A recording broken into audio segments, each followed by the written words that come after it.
It's a Swahili word. It means coming or working together.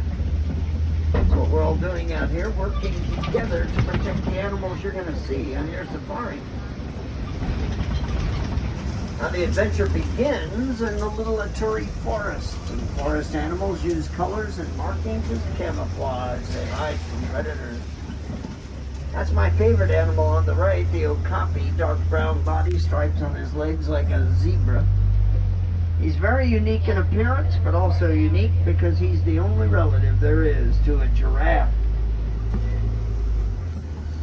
On both sides of the truck, female greater kudu. Only the males have horns. Greater kudu are the second tallest of the antelope species on a reserve. 55 inches tall at the shoulder. Little lady right there. Yeah. Now as I turn left up on the hill on the right, saddle-billed stork.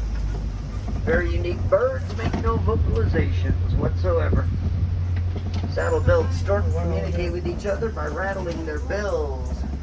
There's a couple of black rhinoceros over here on the left side. Boy, are we lucky to see a black rhino. They're very scarce. Less than 5,000 left in the world due to poaching.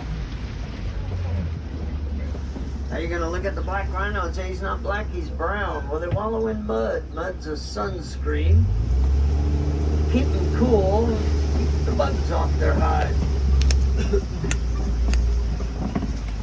Now, the black rhinoceros is the smaller of the two rhino species on the reserve. 3,000 pounds, if you call that small anyway. Bongo up ahead on the left, another species of antelope. Now all the bongo have very heavy swept back horns. They use the horns to get deep into the brush and hide. Local people call bongo the ghost of the forest. That's how rarely they're seen. Now this road will take us to the Safi River. When we get to the river, we're looking for the largest mammal that makes the river its home. Anybody know what it is? It's the Nile hippopotamus, 5,500 pounds, fully grown. And the word hippopotamus translates to river horse. Not related to horses, though. Closest relative to a hippopotamus is a whale and a dolphin. Hippo on the river there on the right, more on the left as well. Hippos don't swim very well. They walk or they run on the bottom of the river. Hippo can hold its breath for up to 8 minutes. Pink-back pelicans on the island to the left. Their backs are pink during the mating season. Safi River Bridge. Oh boy, there's a new sign on the bridge, and that wasn't there 2 weeks ago. That new sign says weight limit 4 tons, 8,000 pounds. Oh boy, you don't even want to know what this truck weighs. Especially the Nile crocodile down below.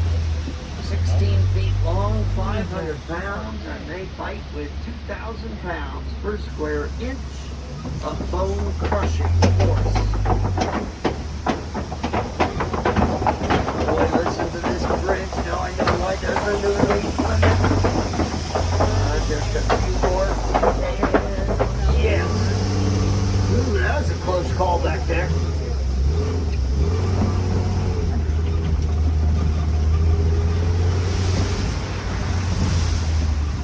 I remember this road. This road's going to take us to the Serengeti. That's what the local people call the vast grasslands of Central Africa. On safari, we call the Serengeti the savannah. Now, savannah is home to almost every mammal in Africa. It's the Africa we're working so hard to preserve.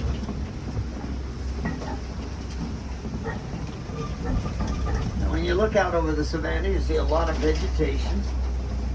All the grass will be a feast for the various grazing species, like these wildebeest at the bottom of the hill. If you look at all the trees, they're all about the same distance from the ground up to the lowest bit of vegetation. That's because these trees are pruned by the giraffe. Ooh, there's a giraffe up ahead. Now, when local people first saw these wildebeest, they thought they looked ferocious. So they called them wildebeest. That's the Afrikaans word for wild beast. They're not ferocious animals at all, but they are the most abundant of all the migratory species on the savanna. Over 1 million migrate every year. See the giraffe over there on the right, feeding on the trees. They use their height to their advantage. Get underneath the trees, look up, pluck the vegetation from the tree using their 18-inch long tongue. Okay. That tongue is prehensile. It's as sticky as glue. See if you can get a look at it. It's very dark, almost black. They'll eat for up to 20 hours out of every day. If that tongue wasn't dark, you'd get sunburned.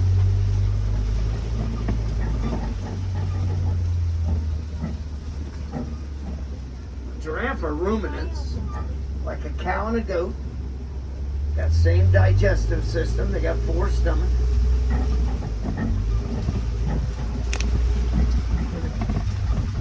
Look at the African wild dogs back behind the cave over here to the left. African wild dogs are the most efficient hunter on the savanna. They've got an 80% success rate. Dogs will chase their prey, run the prey until the prey drops to the ground in total exhaustion. Now the Maasai giraffe over here on the left get their name from where they originated in Africa, the Maasai Mara region. These are Ankoli cattle over here on the left side. Look at the size of those horns, 3 to 4 feet long, 20 inches around at the base. Those horns are not as heavy as you might think because they're not solid, they're honeycomb. The animal's blood flows through the horn, keeps the body cool. This is about the tallest termite mound I've ever seen right there. All these mounds are built by the termites. They mix their saliva with their dung and mix that with the clay and the sand, bake in the hot African sun. The mounds get to be as hard as concrete. Animals use them as scratching posts.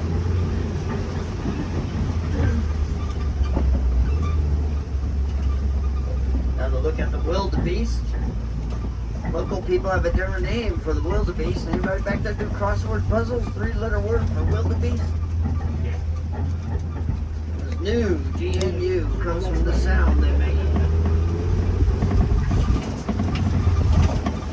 Some very large baobab trees up ahead. When I make the left turn up ahead, look off to the right. Local people call them the upside down tree. Looks like the roots are pointing up to the sky.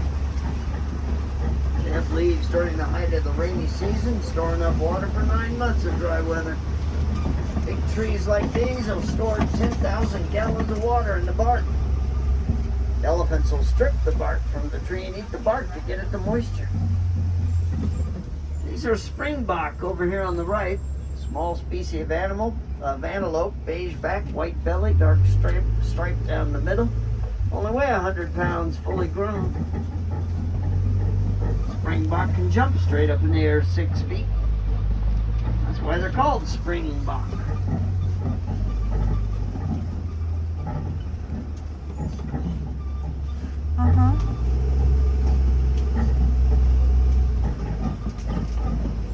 Sable antelope back behind us to the left. That's the animal on the sign at the entrance. See how their horns arch back over their backs? That's how they defend themselves against a predator that would jump on their back like a lion.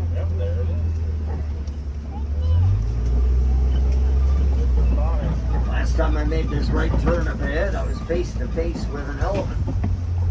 Now, elephants, they live in herds, and females stay with the same herd their entire life.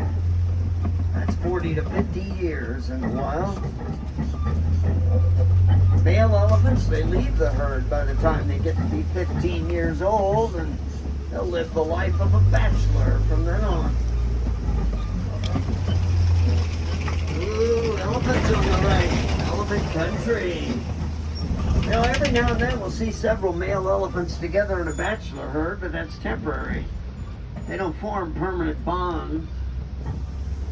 Got some bad news about that elephant off to the right. He's standing right in the middle of the road, the shortcut we take. Monkeys over here on the left. Those are mandrill monkeys. Largest of the African monkey species, dominant male, and the troop of mandrills will weigh 100 pounds. Makes the adult females look like babies. They only weigh 30. You see the road we're going to take, winding between the cliffs off to the right. This is going to get interesting. Oh, wait a minute, road closed. The bridge is gone. 2 weeks ago there was a bridge here. No shortcut for us. We're going to have to take the long way around. That's going to add 2 or 3 days onto this trip.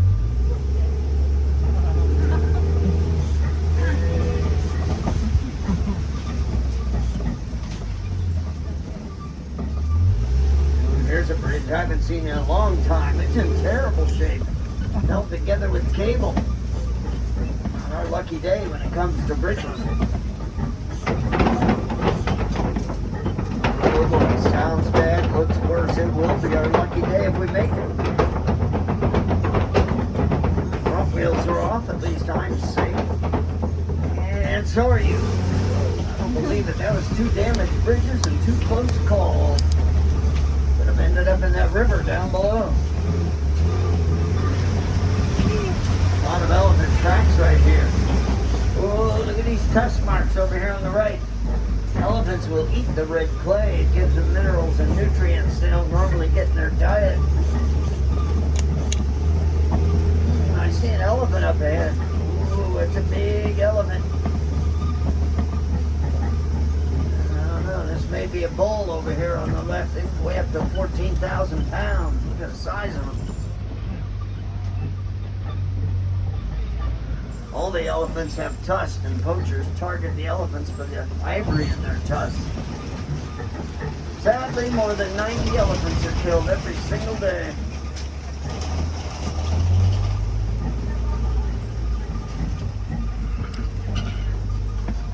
That is a big old bull elephant right there. Must be seeing a bachelor herd here that I told you about.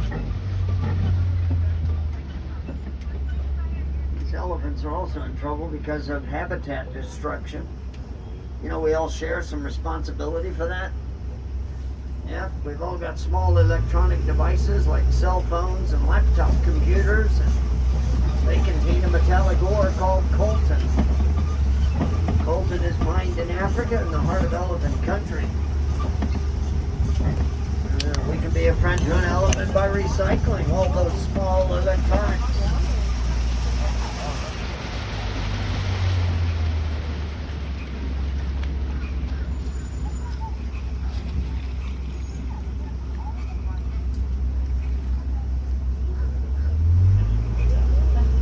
These are greater flamingo on the left. They are the lightest colored pink of all the flamingo species.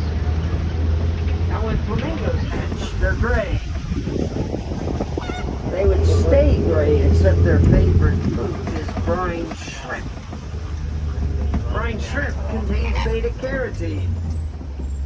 After a flamingo eats brine shrimp for a year, maybe a year and a half, beta-carotene will turn them pink. See that big baobab tree to the left? See how the bark's been stripped from the tree? Yeah, that's the work of the elephants.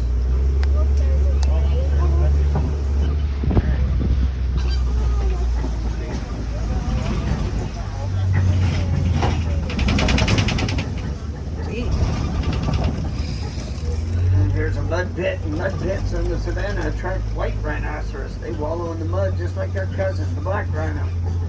5,000 pounds they weigh. Look at the size of the craters. They've been there.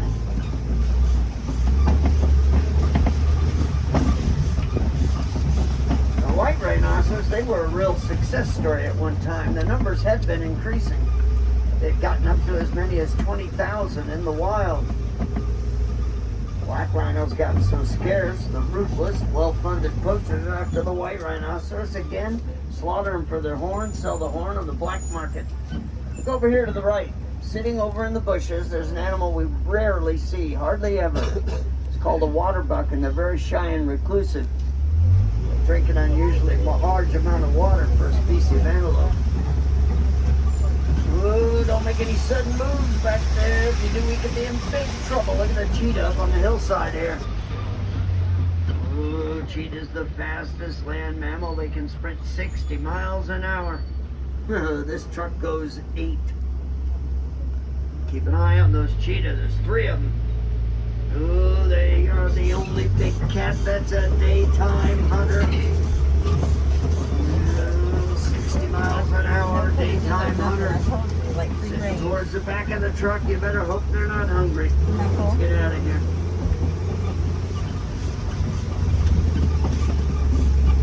Now this rock formation is called a copy. It's a favorite spot for lions. They get up there to look out over the savannah, look for prey, and there's a male lion up on that second tier.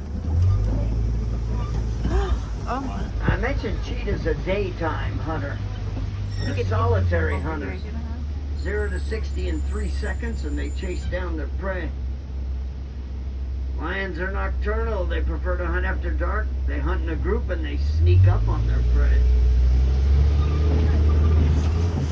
There's got to be other lions up there. They live in what's called a pride. Dominant male, several females in the pride. There's a female right there. White rhinoceros up ahead on the right.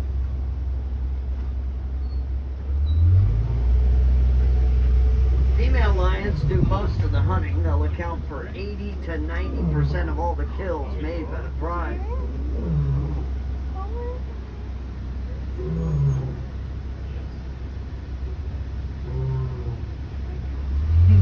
I'm recording it. I got it recorded.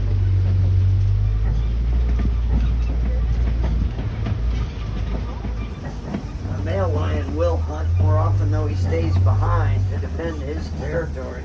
And if there's cubs in the pride, he'll be looking to defend the cubs. Every cub in his pride is his offspring.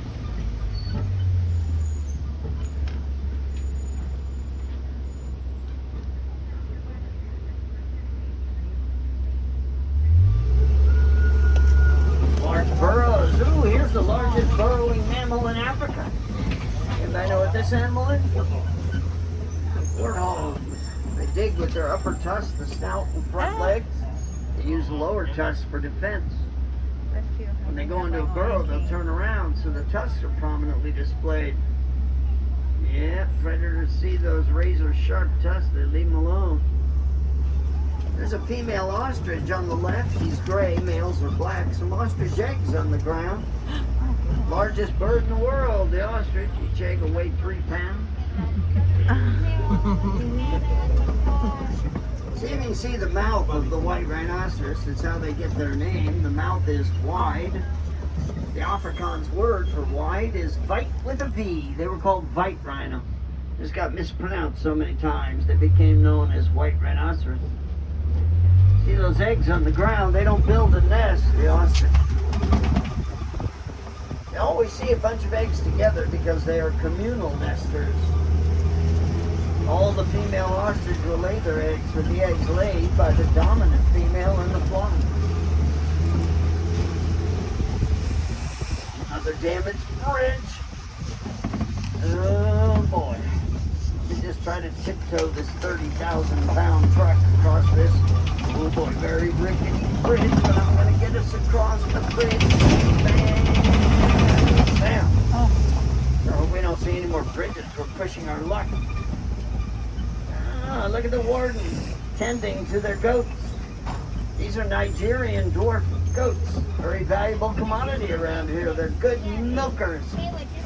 And the milk is sweet and nutritious. They drink the milk to make cheese. See that yellow box hanging right there?